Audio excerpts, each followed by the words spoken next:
What if the most powerful spiritual tool was the one they told you to fear? Cannabis has been painted as a vice, a distraction, a drug that dulls your senses and numbs your ambition. But that's not the full story. It never was. Long before it was banned, it was sacred. Long before it was criminalized, it was ceremonial. It wasn't used to escape life, it was used to understand it.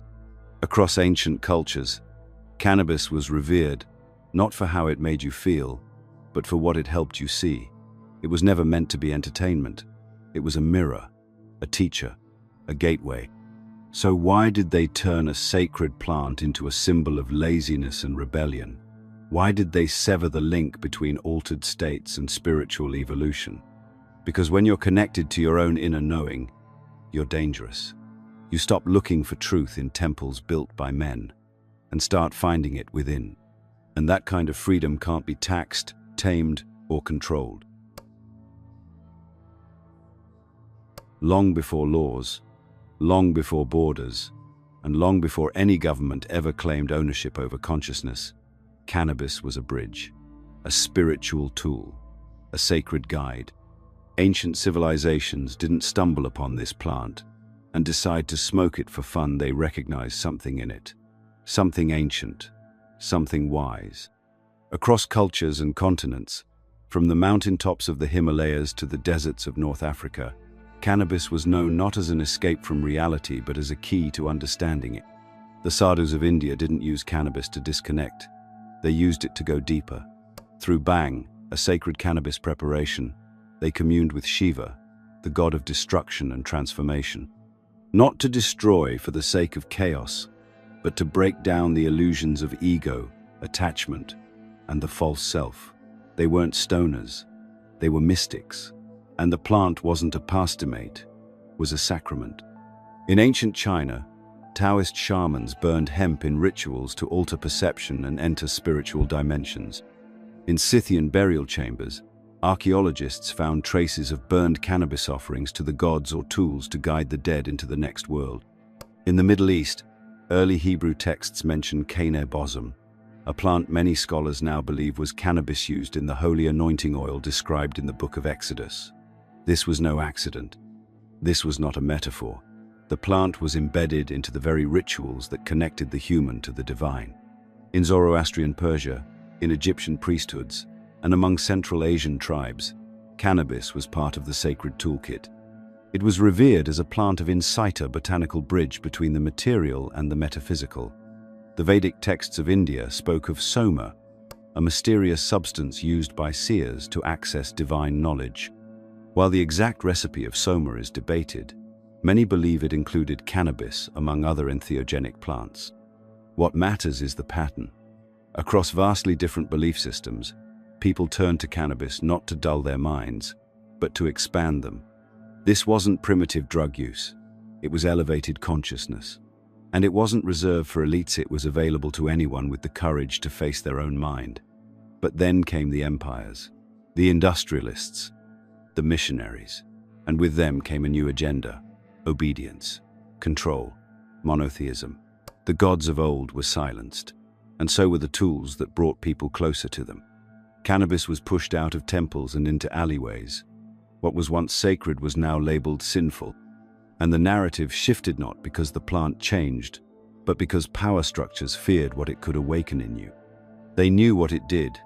They knew it opened perception, challenged authority, and dissolved the illusion of separation. They knew that people who connected with the divine through direct experience didn't need priests, didn't need governments, didn't need systems built on fear, and that was the problem. There are things we can't even say here, truths buried too deep, too dangerous for this platform. That's why we created Insights Academy, our free newsletter where we go further than we ever could here. Sign up through the link below and get a free digital copy of the Kybalion, but only while it's still available. Because the truth is this: cannabis didn't fall from grace, it was pushed. And it wasn't a war on drugs. It was a war on inner freedom. They couldn't control the experience, so they criminalized it. They couldn't profit from awakening, so they pathologized it. And now here we are, generations later, still trying to piece together what was taken from us. Still trying to remember what they worked so hard to make us forget. But you're here, and that means the remembering has already begun. You've been told it was about public safety, that it was about health, morality, protecting the youth, but that's not the real reason they banned cannabis. That's the story they fed you to keep you asleep. The truth? The war on weed was never about weed. It was about your consciousness. Because a mind that questions, that reflects, that feels deeply and sees clearly, cannot be easily managed. And that terrified them. When governments outlawed cannabis, it wasn't because they discovered new dangers. It was because they recognized a threat not to the public, but to power. In the early 20th century, Western powers began cracking down on plant medicines across the board. Not just cannabis, but peyote, psilocybin, ayahuasca, anything that opened the mind and softened the ego was suddenly illegal. The timing wasn't random. This was an era of industrial expansion, mass propaganda, centralized education, and a growing need for obedient, uniform workers. There was no room for spiritual introspection or expanded states of awareness in that model. There was only room for submission. Cannabis, with its tendency to slow down time, turn your focus inward, and provoke contemplation, was everything they didn't want you to experience. Because what happens when you stop rushing? When you stop chasing empty goals, external praise, and manufactured needs, you start seeing clearly. You begin asking questions they can't afford to answer. Like, why do I feel empty in a system that gives me everything it says I should want? Why do I feel disconnected in a world that claims to be more connected than ever? Why do I crave silence, solitude, something deeper, and why does that feel so forbidden? The answer lies in this. A spiritually awakened population does not serve the interests of an elite minority. You can't sell salvation to someone who's already found it within. You can't manipulate a soul that remembers its own sovereignty. And you definitely can't herd free thinkers who've experienced ego death. So they built a new narrative. In the United States, men like Harry Anslinger turned cannabis into a racialized weapon. Propaganda films like Reefer Madness didn't just misinform, they dehumanized. They linked the plant to minorities, crime, and deviance not because any of it was true, but because it served the agenda of fear. And where fear rules, truth dies. What was once a divine connector became a social weapon. Decades of policy followed mass incarceration, broken families, erased traditions, millions jailed for a plant. But no one stopped to ask, who benefits from this? It wasn't about protecting society, it was about protecting the illusion.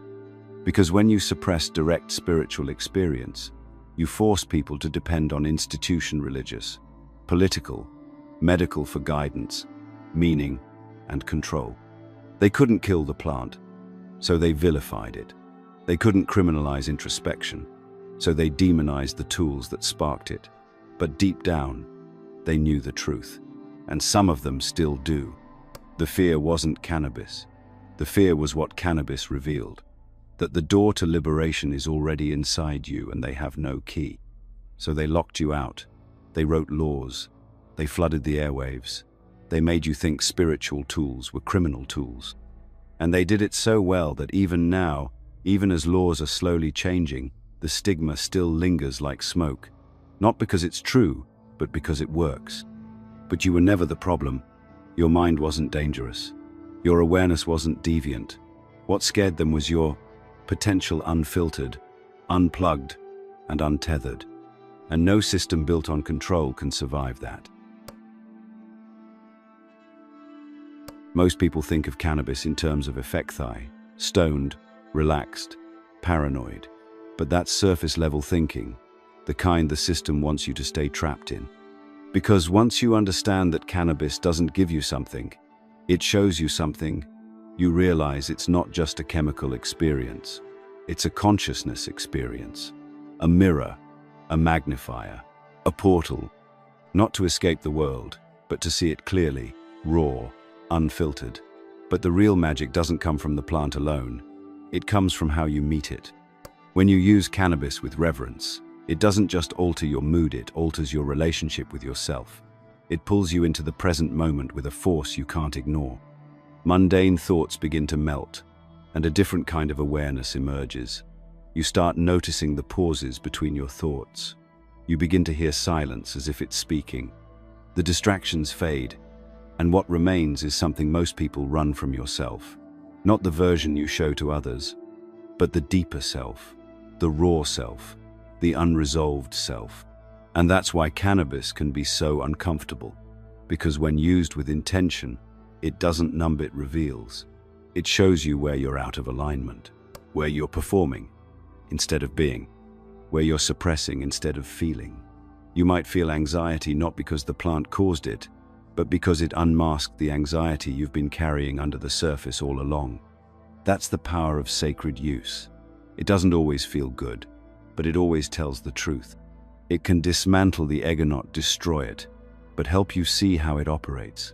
The stories you tell yourself, the labels you cling to, the identities you've built around survival instead of truth. The plant sits you down and gently says, "Look," and if you're brave enough to look, you can start rewriting the narrative, not through force, not through intellect, but through presence. Many spiritual traditions speak of ego death, of surrender, of dropping into the now. Cannabis, when paired with practices like breathwork, meditation, or even movement, can serve as a guide into those states. But it's not the destination, it's the lantern lighting the path. You still have to walk it. When you enter that space with intention, everything changes. Light becomes more alive. Sound becomes more resonant. Your body becomes a tuning fork, and your thoughts slow enough to actually listen to. That's where insight comes, not from thinking harder, but from softening, surrendering, allowing. And yet, most people never reach this place because they treat cannabis like entertainment instead of ceremony. They chase the high, but miss the teaching. They turn it on to tune out, not to tune in. The difference is subtle but life-changing. The first dulls the mind. The second awakens it. The plant doesn't care what you want, it reflects what you bring. Bring intention, you get revelation. Bring noise, you get confusion. That's why setting and mindset matter. If you use cannabis surrounded by screens, stimulation, and distraction, don't be surprised if it just amplifies the chaos. But if you meet it in stillness, in silence, in reverence, it becomes sacred again. This is what the ancients understood. They didn't use cannabis every day. They didn't use it casually. They used it in specific moments, with clear purpose, to break through the fog of illusion and remember who they were. Not to escape life, but to return to it more present, more grounded, more connected to the pulse beneath the noise. That's the invitation cannabis extends when you approach it with consciousness. Not to get lost, but to find yourself. And the deeper you go, the more you realize it's not about the plant. It's about the presence it awakens. Cannabis can be a key, but like any key, it can also become a cage. And that's the part too many avoid.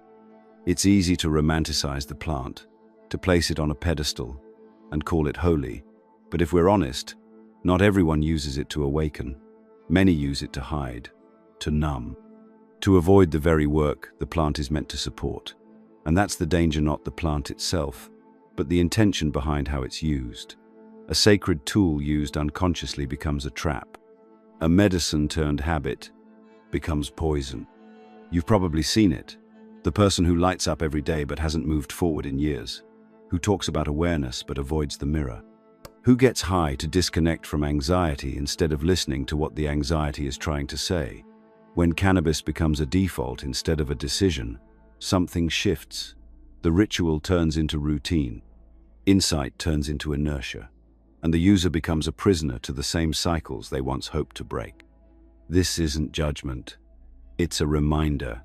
Because the system wants you to use the plant this way.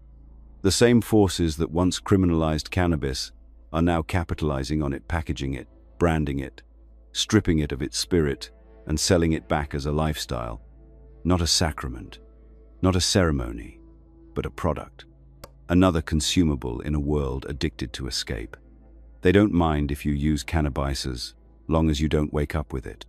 They'll give you edibles, vapes, gummies, and flashy dispensaries. They'll hand you dopamine hits in sleek packaging, curated for your comfort. But what they won't give you is context. They won't tell you that cannabis is a mirror, not a mask, that its purpose was never to help you avoid your pain, but to walk through it, that it can amplify unresolved emotions and unprocessed trauma, not to punish you, but to reveal the work still to be done. When used carelessly, cannabis can reinforce illusions instead of shattering them. It can make spiritual language sound profound, while your actual life remains unchanged. It can create the illusion of progress without real transformation, a false sense of peace, a synthetic kind of presence.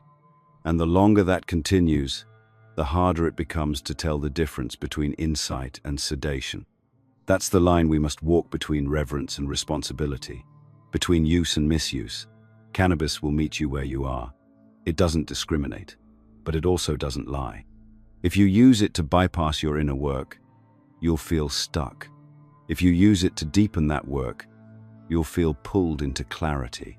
It's not about quantity, it's about quality. It's about consciousness. The truth is, any tool, no matter how sacred, can become a distraction when the intention behind it is lost. And in today's world, where burnout is constant and silence feels foreign, it's tempting to turn to cannabis not for revelation, but relief. But relief is temporary. Awakening is permanent. And cannabis was never meant to be a shortcut to enlightenment. It was meant to be a companion on the path, not the path itself. We have to stop pretending that the plant will do the work for us. It won't. It can show us the door, but we still have to walk through it. It can amplify the truth, but it can't force us to live it. That's our responsibility. That's the difference between using the plant and being used by it. So ask yourself honestly, am I using this to connect or to escape, to grow or to drift, to sear, to blur the edges of what I already know is asking to be seen? The plant doesn't judge, but it also doesn't rescue. It reflects. And sometimes, that reflection is exactly what we need if we're willing to look. Something is shifting. You can feel it, even if you can't always name it. A restlessness, a hunger, a quiet refusal to keep living in shallow waters. The world is loud with distractions, yet more people than ever are turning inward, not outward. And along with that shift has come the return of something ancient, something once buried beneath propaganda and fear, the sacred use of cannabis. Not as rebellion, not as trend, but as remembering. Spiritual seekers across the world are coming back to the plant not to escape life, but to engage with it more honestly. We've entered an age where breathwork, meditation, fasting, sound healing, and plant medicines are no longer fringe practices. They're becoming essential tools for navigating a collapsing culture. And cannabis, once demonized and dismissed, is finding its way back into the center of spiritual practice. But this isn't about nostalgia. It's about necessity. Because what we've been told about reality is breaking down. Systems are failing. Institutions are losing trust. The old ways of finding meaning through status, consumption, blind faith no longer satisfy the soul. And in that emptiness, many are waking up to an ancient truth. That direct experience is the most sacred teacher. And for thousands, cannabis is becoming part of that experience. Used consciously, cannabis isn't a break from the spiritual path, it's a catalyst for it. In small doses, it can quiet the chatter of the thinking mind, allowing something deeper to emerge. It can loosen the grip of identity, soften the armor around the heart, and open doors you didn't know existed. It won't drag you through them, but it will show you what's possible. And when paired with intention, meditation, stillness, movement, prayer, it becomes something more than a plant. It becomes a guide. This isn't theoretical. Around the world, conscious communities are forming around the intentional use of cannabis. Microdosing for meditation, cannabis-enhanced yoga, ceremony circles where the plant is used with prayer and presence, not performance. These aren't stoners looking for a better high. These are seekers reclaiming an ancient practice with modern awareness. We're seeing a shift from quantity to quality, from intoxication to exploration, from coping to connecting, because people are realizing what cannabis was always meant to be: a tool, not a lifestyle, a doorway, not a destination. And with that shift comes responsibility, because as the plant moves back into sacred space, it must be met with sacred intention, not dogma, not rules, but awareness. The goal isn't to get high, it's to get clear. And sometimes clarity is uncomfortable. Sometimes it means facing the things we've buried under noise and busyness. But if we allow it, cannabis can help bring those things into the light. This is what the resurgence is really about. Not liberal policies or trendy dispensaries, but spiritual sovereignty. People want their inner world back. They want tools that bring them home, not pull them further into distraction. And cannabis, when remembered and respected, is one of those tools. It's not about going back in time. It's about bridging what was once known with what's being rediscovered. Ancient wisdom isn't lost, it's dormant. And cannabis, like other sacred plants, is one of the signals that awakening has begun. Not because the plant changed, but because we did. We're no longer looking to escape the world. We're looking to rebuild it from the inside out. And if the system fears that, good, because a society built on inner knowing, deep connection, and spiritual clarity cannot be manipulated in the same way. It can't be sold the same lies. It doesn't run on fear. It runs on truth. There's a reason they want you numb, a reason they push distraction, entertainment, and endless scrolling while burying anything that leads you inward. Because when you're disconnected from yourself, you're easy to guide, easy to shape, easy to sell to. A person who hasn't met their inner truth will chase any external one that's loud enough. And that's exactly how the system likes it: noise over knowing, consumption over connection. It's not just about cannabis. It's about everything that offers you a glimpse beyond the veil. Anything that threatens to dissolve the illusion of separation between self and spirit, human and divine. Thought and awareness becomes a threat to control. That's why, for decades, they didn't just criminalize cannabis. They erased its spiritual roots. They removed it from ceremony, mocked it in the media, linked it with laziness and failure.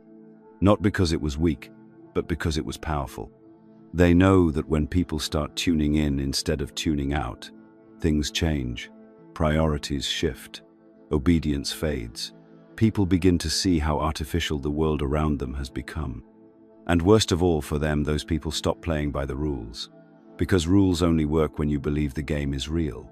But what happens when the game itself is revealed as a distraction?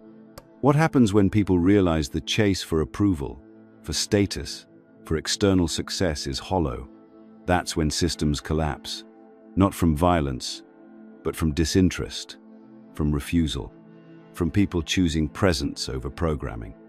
This is why the war on inner experience is so effective and so dangerous. Because it's subtle. You weren't told not to feel.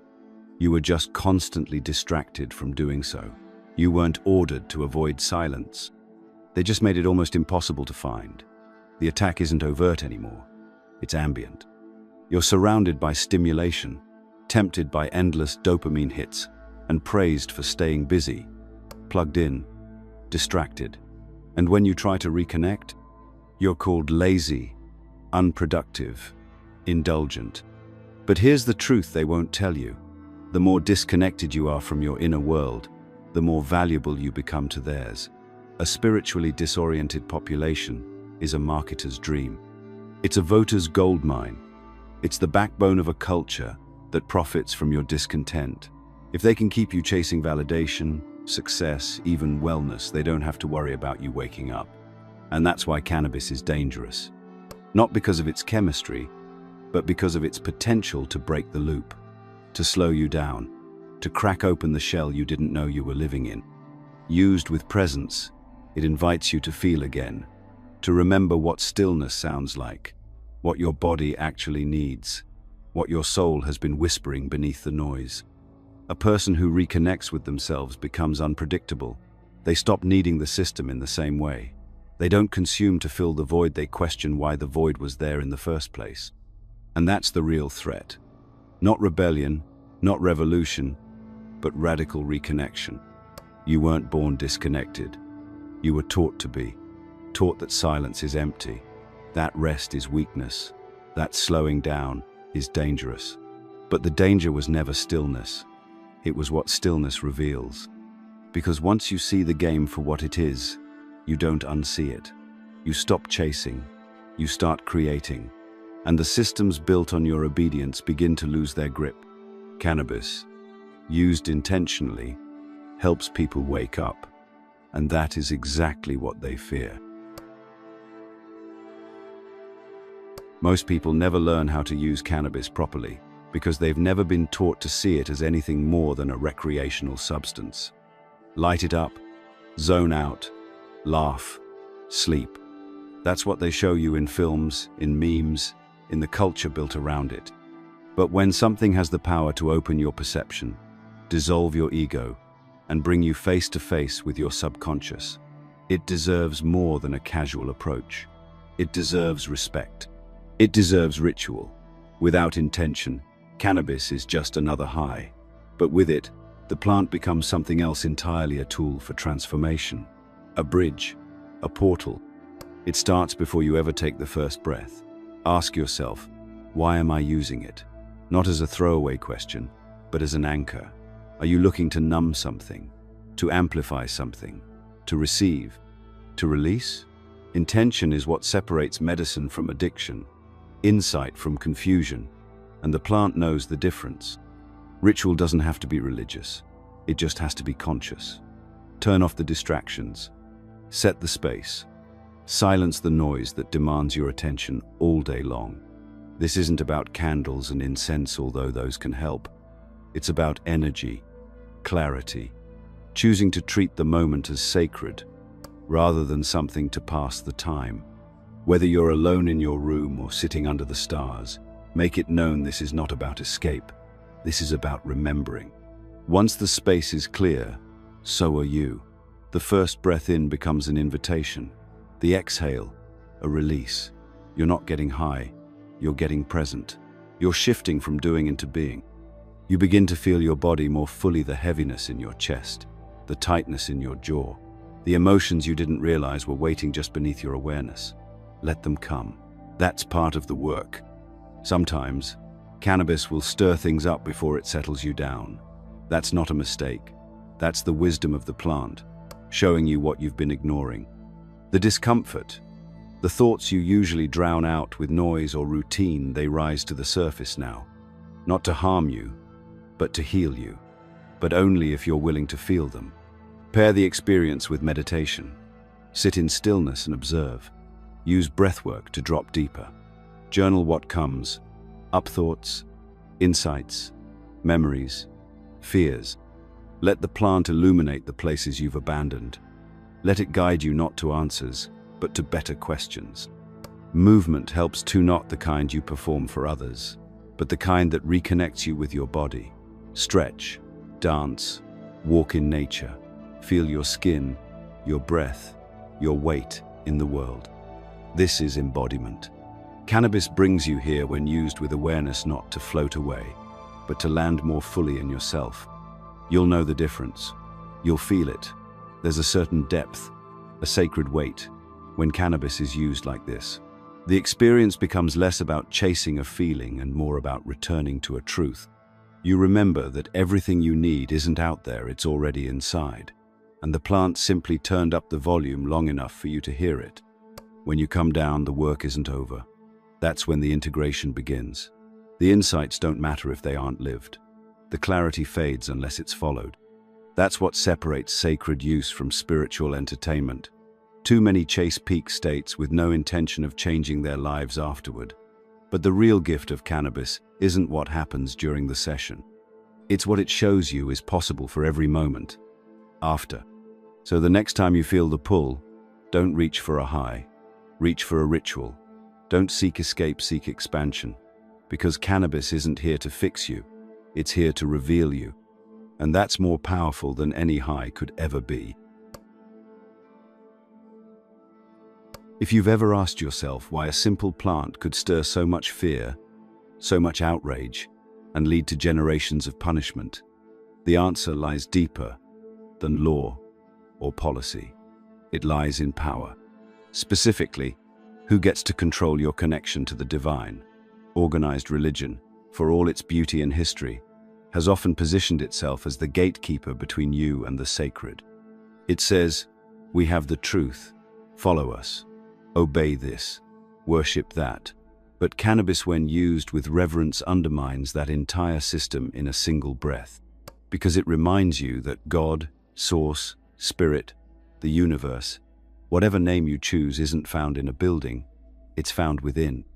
That kind of inner access is dangerous to institutions built on hierarchy. If you don't need a priest to reach God, you don't need a middleman. You don't need sermons, rituals you don't understand, or doctrines that shame your humanness. You don't need to be told you're broken. You remember that you're whole. And at that moment, the structure begins to crumble, not in violence, not in protest, but in irrelevance. Cannabis doesn't ask for your faith. It shows you, not always in visions or miracles, but in silence, awareness, and presence. It helps pull you out of the noise long enough to feel the divine in your breath, in your heartbeat, in the space between thoughts. It doesn't offer commandment. Sit offers clarity, not rules, but realization. And that's precisely why it was never just banned. It was exiled. Across history, those in power have always feared what they couldn't regulate. Direct spiritual experience is unpredictable. You can't tax it. You can't centralize it. You can't contain it in a holy book or stamp it with approval. So they wrote it out. They made it taboo. They wrapped it in fear. And slowly, people forgot. Forgot that there was a time when connection didn't require permission. But now that remembering is rising again, not through rebellion, but through reconnection. Cannabis is being reclaimed, not as a threat to faith, but as a path back to a tone that doesn't depend on dogma or punishment, but presence. That doesn't ask you to kneel in guilt, but to rise in awareness. This doesn't mean religion has no place. It means it's no longer the only path. It means the monopoly on meaning is breaking. And that's something every seeker disempowered know, that awakening isn't a membership you pay for, but a process you honor from within. For generations, cannabis has sat on the edges, misunderstood, feared, mocked. But all that time, it was still whispering, still waiting for those ready to remember. Not just the plant's truth, but their own. That the sacred is not a distant promise, it's a present moment. And cannabis, when used with integrity, helps you meet that moment fully. So ask yourself, why was a plant that grows freely from the earth made illegal, while so many things that destroy your spirit are sold without question? Why is something that can bring you closer to truth treated like a danger, while systems that numb, suppress, and control are called civilized? That's not by accident. That's design. Because disempowered people are easy to lead. But spiritually sovereign people, they lead themselves. You were never meant to fear your own mind. You were meant to explore it. And now, the tools that once belonged to sages, mystics, and rebels are returning to your hands, not to repeat the past, but to rise from it. You were never supposed to find this path. That was the plan from the start. They gave you dogma instead of direction, stimulation instead of stillness, a curated life of surface-level pleasures so you'd forget the raw, sacred depth of your own presence. Cannabis was never the enemy, it was the evidence. Proof that there was a doorway hidden inside you all along. A quiet rebellion that didn't need banners or slogans, just breath, awareness, and a spark of intention. What they feared most wasn't the plant, it was what you might become if you remembered how to use it. Not for distraction, not for numbness, but as a mirror, as a teacher, as a companion on the path, inward. Because when you return to that place within, you no longer need them in the same way. Their systems lose their grip. Their narratives begin to fall apart. Their version of truth no longer holds your loyalty. That's what spiritual sovereignty looks like. Not isolation, but wholeness. Not control, but connection. You don't need permission to experience the sacred. You don't need a title, a role, or a script. You just need presence. And cannabis, when honored rather than consumed, helps you get there. It slows the noise. It turns up the frequency. It softens the layers you've built between your true self and the version the world rewards. But here's the truth. None of this works unless you're ready to show up fully. You can use the plant without ever meeting yourself. You can chase the sensations and miss the message. That's why this path isn't about indulgence, it's about responsibility, about knowing when to go deeper and when to put it down, about choosing presence over performance. And this isn't just about you, it's about the ripple, the people you'll affect when you live from truth, the clarity you carry into your relationships, your work, your creations. Because when you're rooted in your own awareness, you become a mirror too. You reflect back to others what they've forgotten in themselves. And that's how it spreads, not in rebellion, but in remembrance. The old world runs on sleepwalkers, on people too distracted to notice their own chains. But the new world that's built by those who are awake, who choose depth over distraction, clarity over convenience. And in that world, cannabis doesn't sit on the edge. It sits in the center, not as an idol, but as an ally. You were never meant to feel disconnected, disembodied, or disempowered. You were meant to feel it all, to walk through the dark, to remember your light, and to live in a way that makes every moment sacred again. The question isn't whether cannabis is spiritual. The question is whether you're ready to reclaim the parts of your spirit that were silenced, the ones that remember how to listen, how to feel, how to awaken.